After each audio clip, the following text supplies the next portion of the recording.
नगरपालिका नगरपंचायतींच्या निवडणुका जाहीर झाल्यानंतर आता झेडपी निवडणुकांच्या तारखा 2 आठवड्यांमध्ये जाहीर होण्याची शक्यता आहे। नोव्हेंबरच्या तिसऱ्या आठवड्यात झेडपी निवडणुका जाहीर होऊन डिसेंबरच्या तिसऱ्या आठवड्यात त्या संपल्या जाण्याची शक्यता आहे। तर महापालिकांच्या निवडणुकांची घोषणा डिसेंबरच्या तिसऱ्या आठवड्यात होऊन जानेवारीच्या तिसऱ्या आठवड्यात निवडणुका पार पडण्याची शक्यता आहे।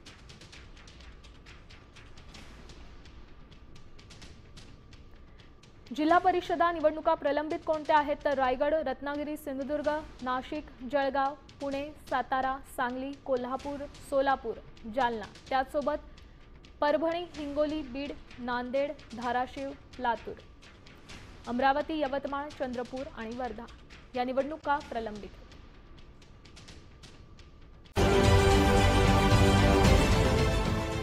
देश विदेशातील प्रत्येक घडामोडींचे लाईव्ह अपडेट मिळवण्यासाठी आता साम टीव्हीच्या सर्व सोशल मीडिया प्लॅटफॉर्मला लाईक, फॉलो आणि सबस्क्राइब करा। तसंच सर्व नोटिफिकेशनसाठी बेल आयकॉन प्रेस करायला विसरू नका।